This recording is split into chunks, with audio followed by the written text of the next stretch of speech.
Құнанбай оқыс бұрылып абайға суық қарады да үндемеді. Әйелдің бәрі үнсіз жылап ақырып күрсініп отыр.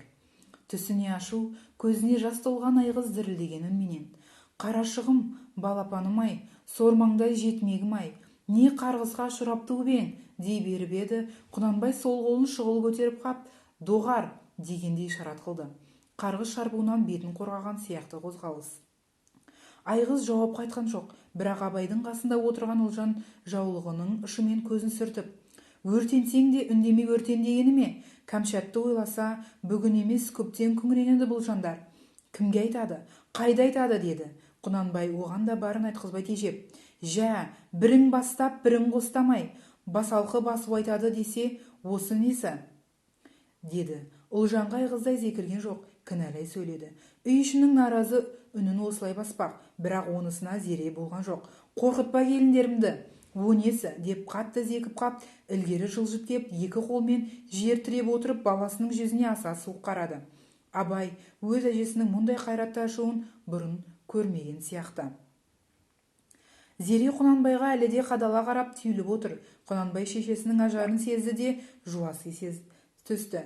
Көзіне де шеше көзінен тайқып кетті. Үй іші үнсіз еді. Құнанбай тез жауап айта алмай буылып қалды. Талайдан естімеген үнін естті. Анасының үні ардың үні боп қатты қадалып тұр.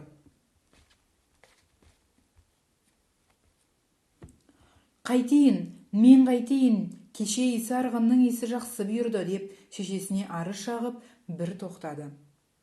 Абайдың аса теріс көргені сол бұйрықтың өзі. Рахым, мейірбандық жоқ, не деген жан ашымас қатыбас байлау, сол байлаудың өзі. Тату етер байлауды емес, көңілге қату бітіретін байлау ғой. Және Кәмшаттан зорлықпен айырған жігітекті мұндағы ана бауыр қайтып жақын көре алады. Мал алмай мазасыз масылжас баланы алғанға олар қайтып ырза болады. Олардың рахымсыз надан топастарына салсаңыз, Кәмшаттың барлығының да бес байталды артық көрсе қайтесіз. Әкесіне Абай сөзі ұтықты көрінді. Өзі тіпті ойға келмеген соны сөз. Бірақ бұл баласы бір бетке кетіп отыр. Қазақ жолы ел салты емес, өзге бір сүрлеуге түсіп кетті.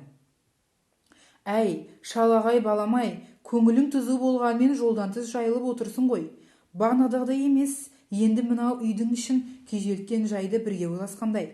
Абайды шалағай десе де ақыл кеңесіне алған сияқты. Және бұған жылы жауап айтқаны Ұлжан айғызға да жылына бастаған тәрізді. Анық соның белгісі. Тағы біраз үндемей отырып барып: "Ағайын жолы бұлай ма? Араз елді жамастырым деп қалыңға қызда берседі. Күң есепті, қатын есепті береді. Біз берсек ет бауыр бала қыл деп беріппіз. Қорлыққа бердік пе? Тек сын бөжей басында ғой. Біле білсе менің балам оның баласы болмайтын несі бар еді? Жат деп, жау ұрпағы деп, дұшпан көріп кірпідей жиырылса, қарыз оның мойнында емес пе? Тіпті жазықты болсам мен жазықты шығармын." Бұл сөзінде бөжейді жеңер дәлелі бар еді. Абайдың өзі де өмірінде алғаш рет бөжейден түңілгендей боп қайтқан.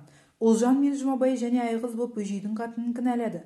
Ол жақтан жалғыз кеп жатқан суық, қатал сөздердің бір талайын айтысып өтті. Айғыз тұп-тура арамай дұшпандық етіп жүрген бөжейдің қатыны деп байлады. Осының ертеңінде Құнанбайдың сәлемінен бөжей аулына Жұмабай барып қайтты. Көршілес қартаң қатынның бәрін айғызда бөжейдің бәйбішесіне жіберген. Оған: "Балама өгейлік қып отыр, ақылы болса да ары болса да бүйтер ме еді, күтімсіздікпен дертті қыпты" деген кінәлар айтқызды. Жұмабай бөжей аулынан түнеріп қайтты. Ол келгенде Абай барлық бөжей жауабын түгел қамды. Бөжей қасында байдалы түсіптер бар еді. Қатыны да айғыз жағынан есіткендерін жеткізгенді. Үй ішімен ағайынмен күңкілдеп алып, бөжей Құнанбайға шулы жауап айтыпты. "Құнанбай жаққан отқа менің арым өртенді. Үлкен ызаның сызы жатыр. Тоңы жібімеген аразды қайтадан тағы бір рет мен арылған жоқпын" дегендей жота көрсетті. Құнанбай демігіп тыныс алып қап-қара боп кетті. Бөжейдің бұл жауабынан Абай да қатты түңілген еді. Адамшылық рахым қайда? Өзге емес, ақылсыз надан қатыны емес. Бөжей өзі естімекен. Көз алдында соншалық жазықсыз нәрестені ұзақ өлімге бұйырып, сол үшін және біттейде шешімірікпеу деген не деген қаттылық. Әншейінде мінезді мейірбан көрінетін сырт екен ғой. Құнанбай бұл арада шешілген жоқ. Жалғыз-ақ Абайға қарап: Менің балам адамзат баласы емес, өштескен қасқырдың күшігіндей көрінгені ғой. Көрге бірге кететін жаулық десеңші мынаны. Аузына осы тірі жүрген ұрпағымның қайсысы түссе де шайнап тастағалы, көзге шұқып жоқ еткелі отырған тұр ғой мынау. Жалғыз-ақ тәуекел, тостым, күттім артын, деп тоқырап қалды. Кәмшат өліпті, және таңертең өлген баланы сол күн түс ауа қойып та бітіріпті. Керек десе Құнанбай аулына айғыздай көзі тірі шешесіне хабарды айтпапты. Айғыз бен Ұлжандар ескенде бұған қойшыдан естіп отыр.